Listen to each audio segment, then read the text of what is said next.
नमस्कार दोस्तों, मैं उमेश पांडे। आप देख रहे हैं हमारे साथ दबंग जनता। मैं एक ऐसे मामले से रूबरू कराना चाहता हूं जो कि उत्तर प्रदेश के आजमगढ़ जिले के पलना ब्लॉक का है। इसमें पलना ब्लॉक प्रमुख अनुराग सिंह उर्फ सोनू सिंह, जिनके ऊपर भ्रष्टाचार का आरोप लगा। यह आरोप कोई और नहीं, भरथी ग्राम सभा के बीडीसी नीरज सिंह ने लगाया है। अच्छा, जब इस विषय में अनुराग सिंह से बात हुई तो अनुराग ने अपना पक्ष रखा मीडिया के सामने और मीडिया को सच्चाई बताई। अच्छा, सूत्रों से यह जानकारी हुई है कि ब्लॉक प्रमुख के ऊपर आरोप लगाने वाले नीरज सिंह, जो कि पूर्व ब्लॉक प्रमुख सतीश सिंह के बहुत ही करीबी जाने जाते हैं। आइए सुनते हैं कि ब्लॉक प्रमुख अनुराग सिंह ने क्या कहा। जैसे जो चीज़ें आपने कही कि पत्रकार जो पत्र हैं, समाचार पत्र और चैनल इलेक्ट्रॉनिक मीडिया के माध्यम से जब कोई बात उठती है तो हमारे विकास में देश का चौथा स्तंभ मीडिया है, तो उससे कोई भी बात सामने आ सकती है। और बात विषय जो है अब उस पर आता हूँ। विषय उस पर आरोप लगाया गया है और तथाकथित जो यहाँ पे मठाधीश हैं 4-5 हर विकास खंड में होते होंगे, यहाँ तो है, मैं प्रत्यक्ष देख रहा हूँ, जो 2-2.5 साल से हर प्रकार से प्रयास कर रहे हैं कि फिर से लूट खसोट कैसे किया जाए पलना विकास खंड में, जो पूर्व काल में 15-20 साल इन्होंने किया है। उसी के निमित्त अपने एक आदमी को आगे करके, जो मैंने मीडिया में देखा और इलेक्ट्रॉनिक मीडिया के कोई कागज मुझे अभी नहीं प्राप्त हुआ है, लेकिन जितने कागज मीडिया बंधुओं के द्वारा लगाए गए या देखे गए तो उसमें से कुछ प्राप्त हुए। उसमें लिखा हुआ है, मैं पहले तो तथ्यात्मक बात करते हुए आऊँगा, कि उसमें लिखा है कि 3 से 3.5 लाख की एक लाइट लगती है, जो मैंने अभी लगी है। 25 लाइटें हमारे ब्लॉक में लगी हैं, संख्या का भी उन्हें ज्ञान नहीं है। उस लाइट का भुगतान 9.5 लाख प्रति लाइट किया गया। तो पहले तो जो विवाद उठा रहे हैं, इस पर कंप्लेन उठा रहे हैं, पहले वो अपना पत्र उठा के देख लें कि 3 से 3.5 लाख लागत बता रहे हैं, उसी में किसी XYZ फर्म की एक एस्टीमेट को नथी करते हैं जिसमें 2,52,000 लिखा हुआ है। और अब आते हैं 9.5 लाख की पेमेंट पे। तो महानुभाव भूल गए, या शिक्षा का अभाव कह लीजिए, या अज्ञातता कह लीजिए। जब आदमी अपराधियों के संरक्षण में रहता है तो शिक्षा और पढ़ाई लिखाई और जानकारी से बहुत दूर हो जाता है, और वो कट्टा बंदूक, जहरीली शराब और दारू में ही मिक्स रख के घूमता रहता है, इन्हीं कामों में संलिप्त रहता है।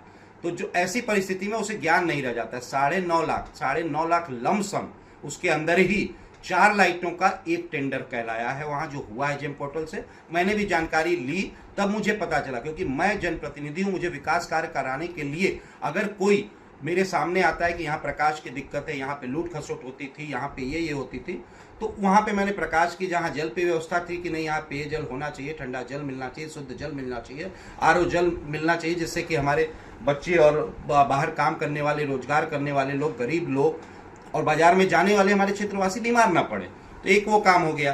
तीसरा काम मैं आपको बता देता हूँ कि अभी ये भी हुआ है, अपने यहाँ smart class with solar system लगा है, और पहली बार पूरे हमारे विकास खंड, पूरे जिले में और प्रदेश का मुझे जानकारी नहीं, तो मैं बढ़ चढ़ के नहीं बोलता कभी, पूरे विकास खंड और आजमगढ़ में पहली बार किसी विकास खंड ने प्राथमिक विद्यालय में smart class with solar system with a very high quality branded product लगवाया है, कि हमारे बच्चे लाइट के अभाव में भी वो स्मार्ट क्लास चले। खाली स्मार्ट क्लास नहीं लगाया, सोलर भी लगाया है, पावर के लिए बैटरी भी लगाई है, और सोलर ड्यूल सिस्टम से लगाया है। इतना कुछ मंथन करके हम लोग कुछ कार्य करने की कोशिश कर रहे हैं, और जब हम काम करने आगे जाते हैं तो निश्चित ही विरोधियों को कष्ट होता है, क्योंकि 15 साल का हिसाब जनता उनसे मांगती है, तो उनकी आंखें शर्मिंदा होकर नीचे हो जाती हैं।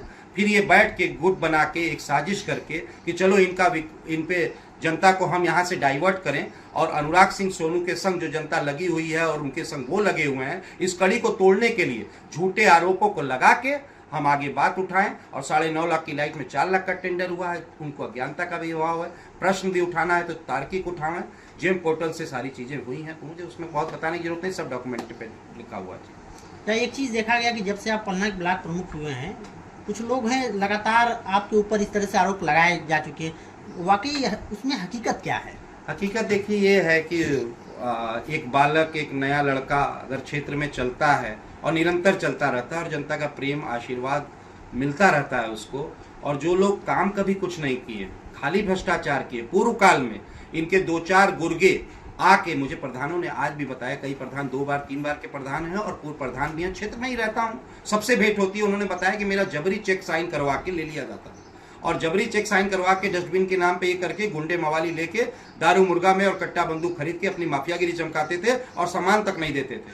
वह भयभीत समाज आज मुक्त हो गया है मोदी जी की सरकार में, योगी जी की सरकार में, जिससे गुंडे माफिया परेशान है और पलना विकासखंड तरक्की की ओर चल रहा है और चलता रहेगा। हमें इन बातों से कोई फर्क नहीं पड़ता और किसी भी प्रकार की कोई भी अगर क्वेश्चन उठाता है हमारे काम पे, विकास कार्यों पे, गुणवत्ता पे, भ्रष्टाचार का आरोप लगाता है, मैं हर प्रकार के जो भी ऊपर से जांच नीचे से जांच जहां से करानी है वो आ जाए, मैं पूरा समर्थन दूंगा। अगर मुझे आदेश मिलता है कि मुझे यहाँ खड़े रहना तो मैं खड़े होकर चीजों की सफाई देने के लिए वहां खड़ा रहूंगा। आपके ऊपर आरोप लगाने वाला जो ये नीरज सिंह है, जो शिकायत करता है, क्या इनको भी पीछे से बैकिंग सपोर्ट दिया जा रहा है? नीरज सिंह एकमात्र गुर्गा है और इसकी कहानी बहुत विचित्र पूर्व काल में रही है। बहुत निम्न स्तरीय घटनाओं में और अपराधियों के साथ उनके गुर्गे जो होते हैं छोटे मोटे काम संभालते हुए चलते रहते हैं, ये उसमें का एक है। इसके पीछे 4-5 बड़े मठाधीश हैं जिनका कि गांव विकासखंड में ही है। तो वो लोग अपने यहाँ बैठ के अपनी राजनीति की जमीन खोती हुई देख रहे हैं और खोएगी ही खोएगी। इस सरकार में जब ये सरकार आती है और हम जैसे शरीफ लोगों को भी चुनाव लड़ने का मौका मिलता है और अपराधियों के चंगुल से एक विकास खंड को आजाद कराने का मौका मिलता है और विकास की धारा ऊपर से जो आ रही है उसको धरातल पर उतारने का जब मौका मिलता है, तो ऐसे लोग नीरज को आगे करके या कोई भी XYZ का नाम लिया जा सकता है। कई गुर्गे इनके हैं जो आज परेशान हैं, न दारू का धंधा कर पा रहे हैं, न कट्टा बेच पा रहे हैं, इसलिए बहुत परेशान हैं।